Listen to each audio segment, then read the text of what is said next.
Okay, so where we've left off here is with just an initial rate, a rate that can be determined just at one time.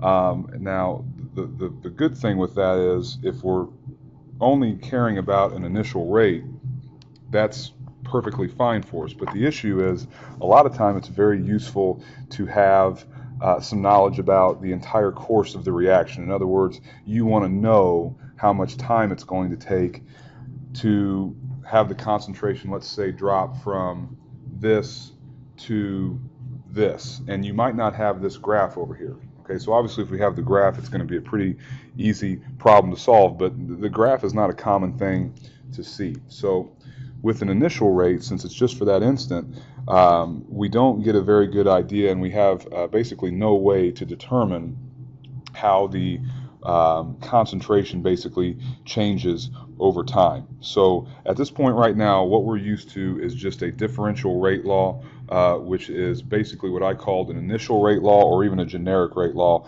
but that is simply the differential rate law. And again, I can't stress enough that so far, the only thing that we know how to do is use a rate law that is specific to one instant and one instant only over the course of the reaction. So what we get into now is what we call integrated rate laws. So basically what we want here is we get the ability to use a time change to determine how concentrations change over time. And this is from calculus, but we don't have to do any calculus. These are already solved for us. And these don't even need to be memorized. These are in the given information section. Now, what does need to be memorized is there's a very distinct difference between the integrated rate law for a first order reaction and then a second order reaction that's going to show up on the next page. And there's a lot of information that we can gain from these here. Now, what we get is for a first order reaction, we get the natural log showing up, and that's how you're going to remember it. Okay, this L right here kind of looks like a 1. That's one way to remember it, and honestly, I don't think it's that difficult to remember or even commit to memory that first order reactions involve the natural log, because you'll see in just a second how second order reactions differ. But what you're getting here is the negative rate constant K, and this is purely an equation here, folks. Okay, it's purely an equation. We get the negative rate constant K times the time that we allow the reaction to proceed. So again, remember I said this is how we determine how concentration changes over 20 seconds or 30 seconds. Those time units go right there. And we add that to the natural log of the initial concentration, and then what that gives us is the natural log of the concentration at this desired time. So the reason that this is useful is for a variety of reasons. Let's say we know exactly the concentration of A that we're starting with, and we know the rate constant, and we know we're going to let it run for 30 minutes. We can go ahead and figure out after 30 minutes what the concentration will be. Other ways I've seen this used, they will give us this, and tell us how long it's run, and this is your way to solve for the rate constant K. So a variety of different ways, and basically we're just using plug and chug. You're basically determining what's given and what you can solve for. Now, after that, some other useful things. I want you to notice, and I say it down here at the bottom if we look at the last bullet point, we get y equals mx plus b.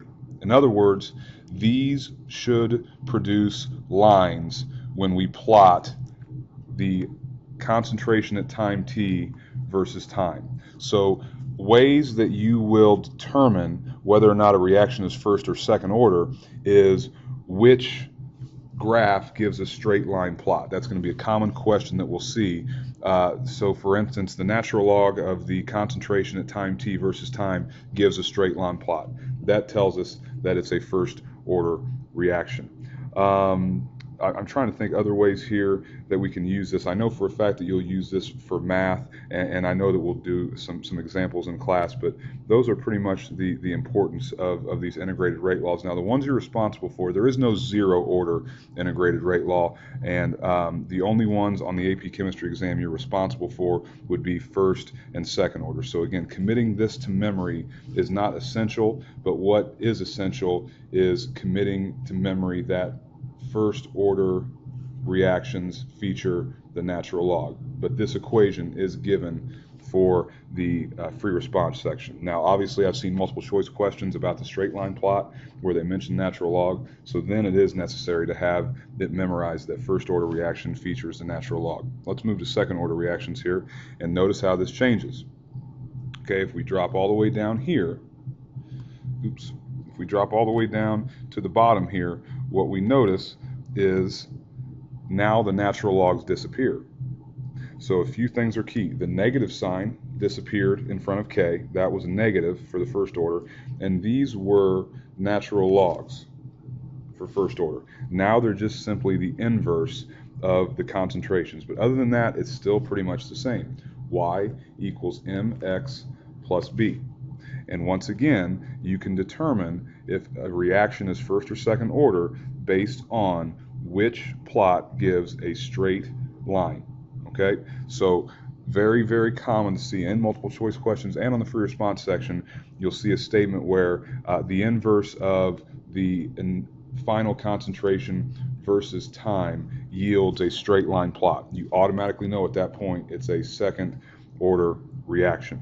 Okay, and also, and I forgot to mention this with the first order reactions, if they give us the value of the slope, which they always do, it's a very common thing that the AP exam writers do, they give us the value of K, and that's going to be the value of our rate constant. So no more of the method of initial rates. The information from this is pretty straightforward.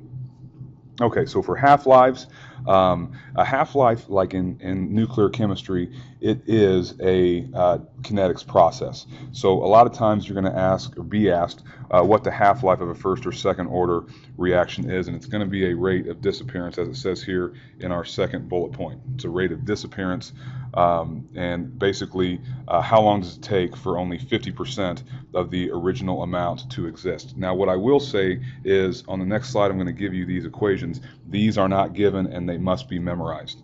So if we move forward here, I'm going to put these here, and this is really going to be the end of this video, as finding the half-life for these is pretty simple. You just, for first order, you just plug in the K, and that 0.693 is constant. Okay, that is a constant. That is always true for any first order reaction. You simply, to find the half-life, just have to be dividing 0.693 by K. Now the time unit on that is going to be the unit of the rate constant, so be careful it's not in seconds, minutes, hours. Make sure you know what the time unit of your rate constant is.